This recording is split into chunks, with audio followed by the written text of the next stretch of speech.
Just a few substitutions to your eating habits, you can really make some big improvements to your health. Lisa Gretzelanek with Lisa G Nutrition back today, of course, to discuss 5 healthy food swaps to transform your diet. I love when we do this because it's stuff you don't think about it. But it's just, okay, just switch it up. Easy swap. So maybe instead of doing a big overhaul, a couple of little substitutions can really add a great nutritional punch. So I want to start with the morning routine. So I love Starbucks as much as the next person. However, I don't love what goes into some of the drinks. So what season is it now? Pumpkin spice latte season? Yeah, which is basically liquid pumpkin pie. So there is 380 calories in a 16-ounce pumpkin latte. Which is right up there with a Big Mac, right? Yeah, it's up there, but interestingly, it's about equivalent to 3 slices of bread for carbohydrate. Oh, wow. Has more sugar than a can of soda. What? And it is worse than a candy bar as far as soda. Are you or sugar, for sugar. Really? So it's really a dessert dressed like a coffee. Yeah, that's right. So a healthier alternative, if you swap out that beverage a few days a week for something called a Zen tea they have there, which is caffeine, it's still caffeinated, so you get your morning boost. Or if you like more of a richer taste, you could try like a black or a red tea, and you even could do a tea latte with that. Oh, okay. So just trying to get off of that sugar kick and try something a little less to work with that morning routine. Okay. Then iceberg lettuce is the next thing. So here we have all of our wonderful greens, okay? And iceberg lettuce is pretty much nutritionally void. It doesn't have a whole lot of nutrition in it. And it would be great to use spinach. However, I will be honest, I have a lot of clients I work with through the years, and if you're an iceberg lover, to go right to spinach might be too much. So you're probably better off trying something like romaine. Romaine is a very mild lettuce. It doesn't have a bitter aftertaste. Maybe doing some green leaf or red leaf. The bottom line is the greener the leaf, the more nutrition you're going to get. Okay. So you're going to get folate and vitamin A, and you're going to get magnesium and all these wonderful minerals the darker the leaf.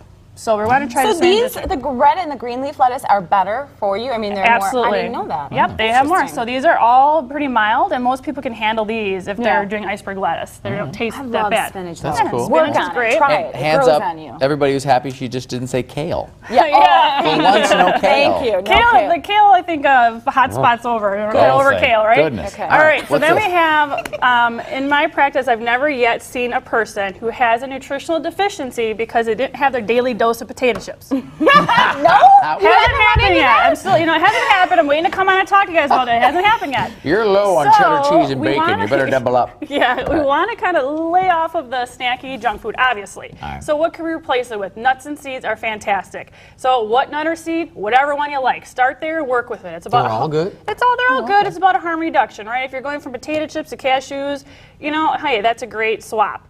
And, an easy way to do it, too, is doing your little sandwich baggies. That's the way to do it. Okay, so it's Sunday night. You take whatever nut or seed you want. You grab a handful. You put it in your little snack baggie, and you're out of the house in 2 minutes with your little snack bag of nuts or seeds. Because when you're done with this, you're done. You're done. It's unlike sitting down with this. They're healthy fats. They're healthy fats that reduce your risk of heart disease and lower your cholesterol. So they're healthy fats that you want. So they're good for us. Then coconut oil I brought. So I want to encourage folks to get an oil change.